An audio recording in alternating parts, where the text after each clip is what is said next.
The next one is what is called a scientific notation. Okay, scientific notation is also important. I have a set of things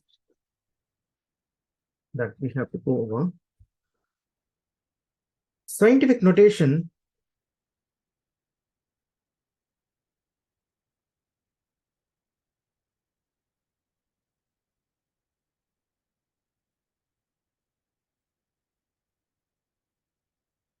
scientific notation, if you have a to the power of 10 to the power of x, this a is called as the coefficient.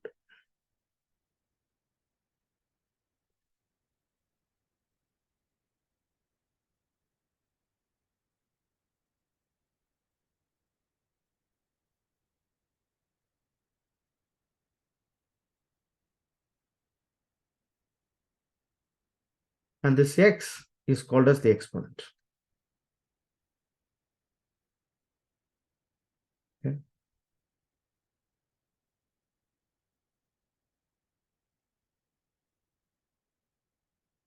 Mhm.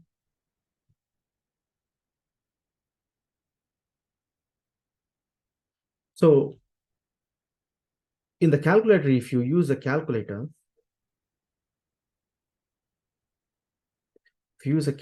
sometimes it will show like this.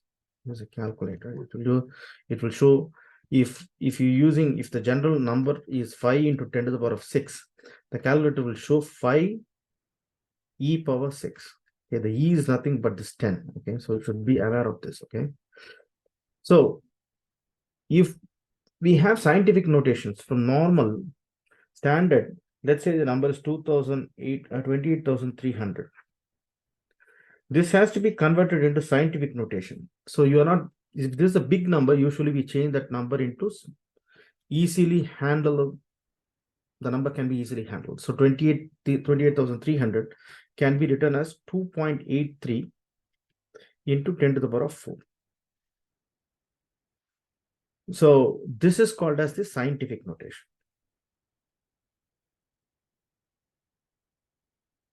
But if the number is, if you reverse it, it's called a standard notation. If the number is 8.81 into 10 to the power of minus 4, if you write down as point, if you move this 4 places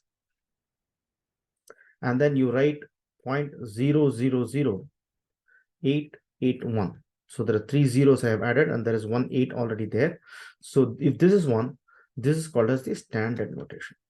You should know and you should practice this enough with several problems just to make sure that you have a very clear picture about how to do this. Okay, and there are also standard rules when you use this scientific notation. Okay, let's look at some examples for addition and subtraction. Okay, let's look at some example of addition and subtraction. If you look at addition and subtraction,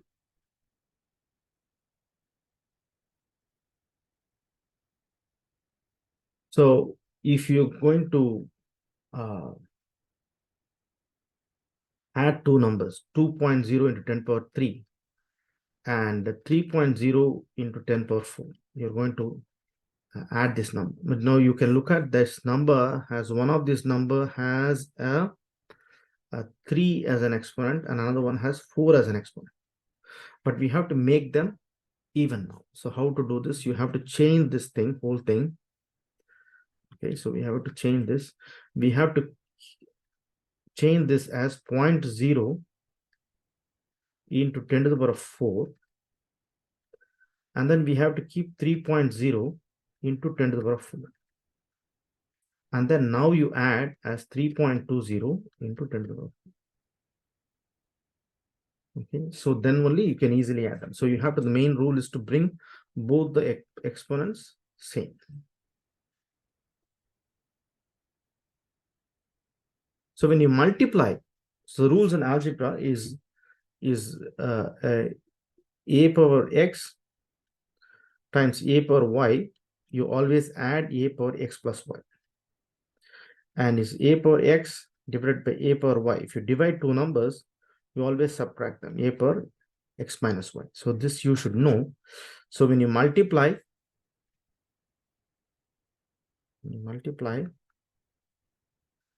exponents are added. When you divide, exponents are subtracted. Okay, so this means, so we, if you take two numbers in the multiplication, 4.1 into 10 power 3, and you're going to multiply by 2.0 times 10 power 10.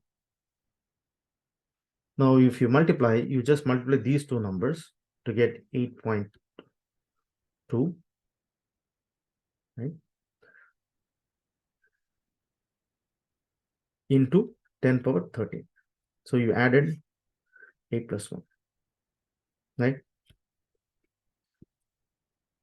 So when you divide, you do the same thing, right? 6.8, let's say 6.8 into 10 power 8 divided by 2.0 into 10 power 5. You divide these two numbers and then you subtract.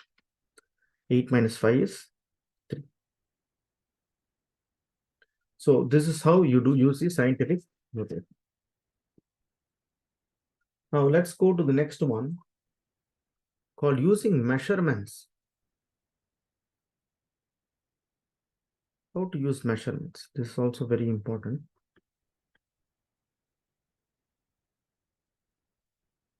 So I'm going to show you some examples of the measurements. Okay, so then only we can understand this very clearly.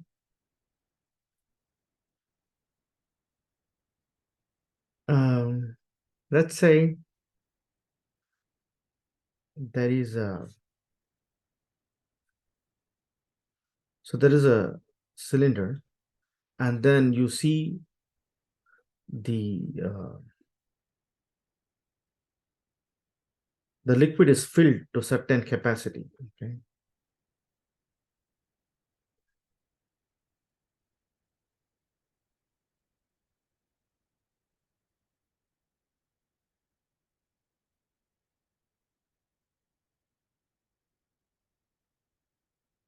So it is filled between 3.3 and 4. Okay. So you never know exactly where you are. So it is between 3 and 4. Okay. So let's say, so the number is 4 and the number is 3, and then the liquid is filled till here. So here, then you are unaware of whether this thing is, whether it's 3.5 or 3.6. So you have to take a rough guess here. Okay, so if when you take a rough guess, we call this as uncertainty. Okay.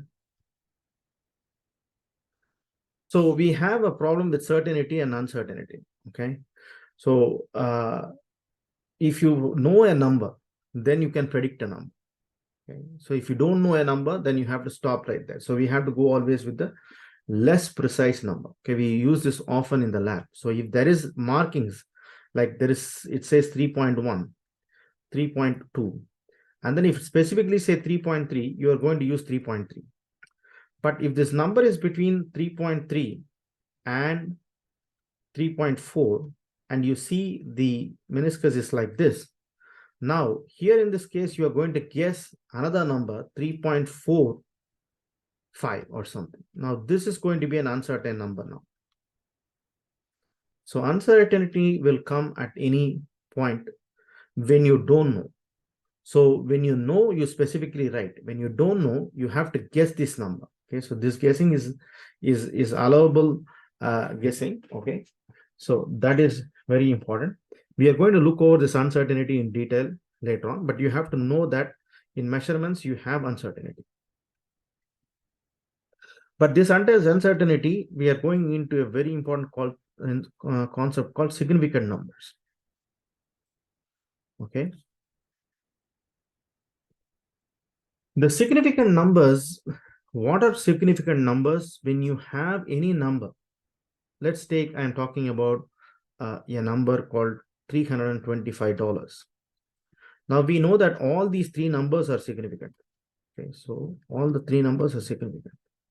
So these are all, the rules are all non-zero numbers, all non-zero are significant.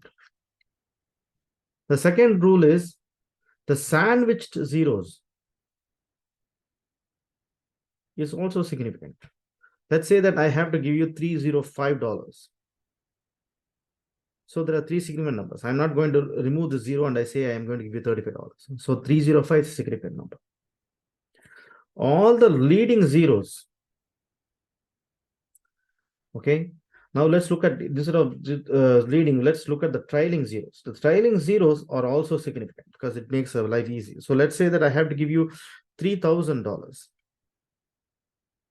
There is only one significant digit here. Okay.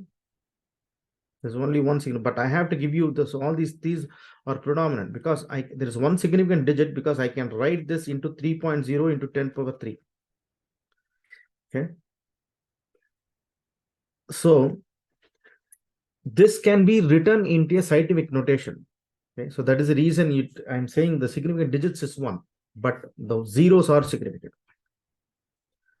But the trailing zeros, the leading zeros are always non-significant. So this is very important. They are non-significant. Let's say that the number is 0.0003. So if this is the number, then there is only one significant digit here. But they are not significant here because they are all on the front. That doesn't make any meaning. So this is very important because I can write this as 3.0 into 10 power minus 4. So understanding the significant figures will give you a clear picture of what is there in what are the knowledge behind significant figures. Because why we have to use significant figures, that is a question. Because in the exams, usually in the test, you might get question and you have to answer based on what is the question is saying. So let's look at some example. Addition and subtraction. So this is connected to the less precise value. Okay, so this is connected to the precision accuracy. So let's take one example. Let's take 2.306 and we have to add 1.2 to this. So the first one has 4 significant digits. The second one has only 2 significant digits. Now I have to go with the less precise. Less precise is only 2. The one is going only 2 level deeper. The third one is going 4 level deeper. This is only the 10th place. Okay. So when I add, I am going to add and give the answer is only as 3.5. Now let's look at another example. 12,000. And then I have another value 1820.1. Now the first one has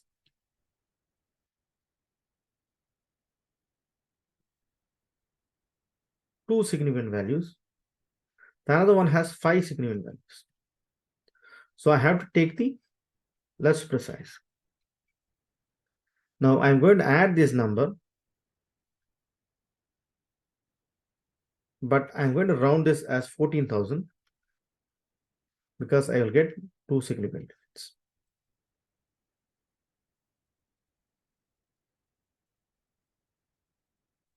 When you do multiplication,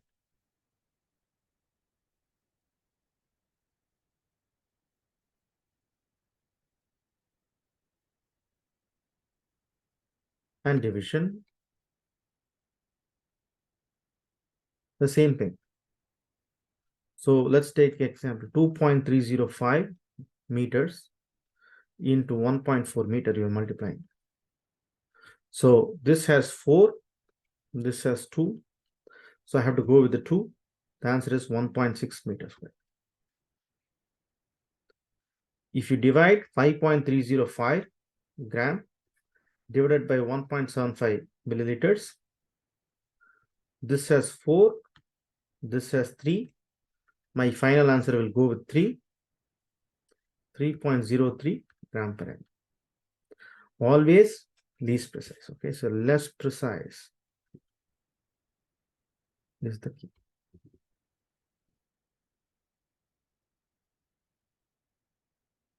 Now, when you want to add uncertainty, okay, so then there is an uncertainty that exists. It's very simple. Okay. So add the uncertainty as such, adding uncertainty.